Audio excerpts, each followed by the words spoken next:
Não tem nada.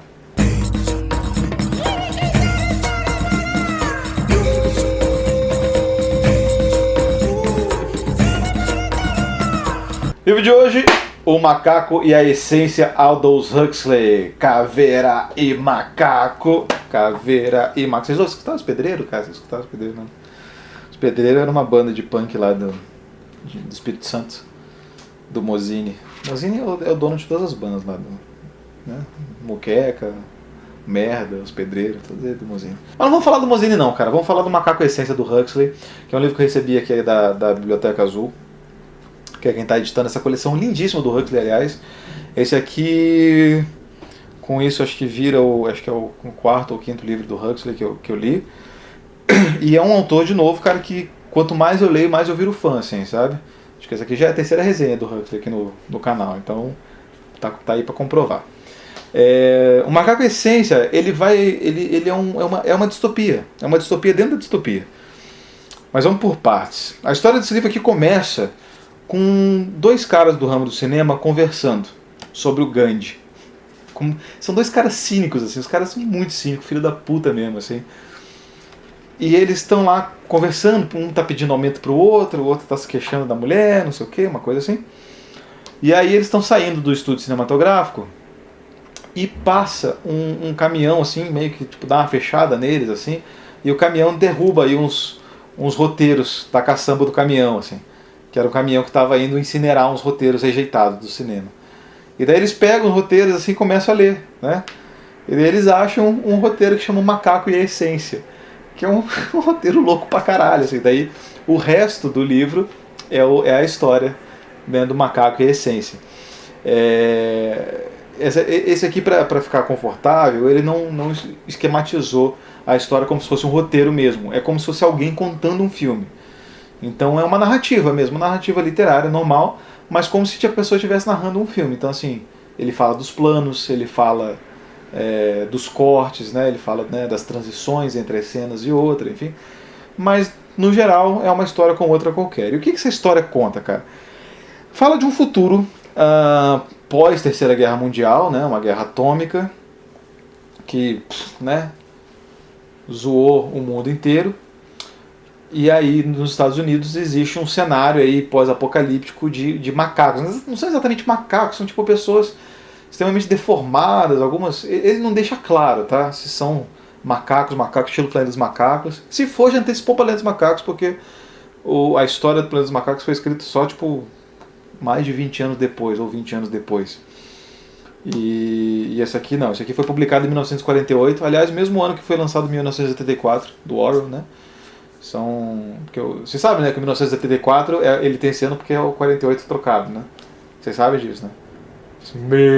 Isso é muito Black Mirror, cara. E aí eles dominam, assim, essa região dos Estados Unidos. E aí vem uma equipe de exploradores da Nova Zelândia, porque a Nova Zelândia passou intacta a guerra, porque tipo, era muito longe, muito fim de mundo para todo mundo se importar. Então eles ficaram ali naquela ilha de boa, né? Fizeram uma expedição de redescobrimento dos Estados Unidos, né, da América como continente, 200 anos depois da guerra, né, quando baixou a radiação, aquela porra toda. E aí ele encontra as pessoas ali, encontra uma sociedade que o Huxley, como um grande crítico da nossa sociedade, vai usar para né, destilar suas acusações, suas denúncias aí sobre o nosso modo de civilização. Então é um lugar assim em que a mulher, por exemplo, é um cidadão de segunda classe, que se chamam de vasilhas, assim, eles só servem para procriar, e depois que procria, né, depois que transa, a mulher ainda recebe umas porradas ainda, porque a mulher é que deixa os outros com tesão, então tipo, merece apanhar mesmo.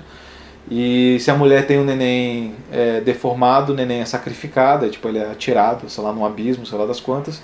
E a mulher raspa a cabeça e dá mais uma chibatada nela também, porque quem mandou ter filho deficiente, né? Aquela coisa assim. E ao mesmo tempo também tem questões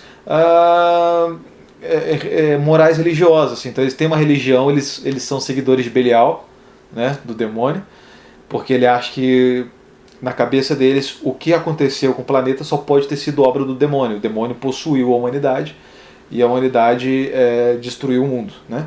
Então não dá nem para contestar isso, assim. Isso é claro que foi Belial que fez tudo isso.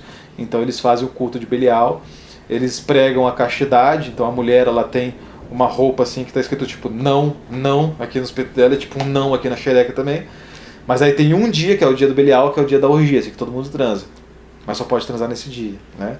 Então coisas assim que não estão tão longe da nossa moral de castidade, religiosidade, a culpa do corpo, a culpa do sexo, essa coisa da tradição, da culpa judaico-cristã que deu tão certo no Ocidente, né? Deu tão certo dando tão errado, né, na nossa cabeça, né? Cara, o que seria de psicólogo sem cristianismo, né, cara? O que seria de psicólogo sem cristianismo? Porra! Ou que teve de psicólogo viajando pra Europa, ou que teve de psiquiatra comprando mansão, ou que teve de enfermeira botando silicone. Graças a isso aqui, cara, não tá no gibi.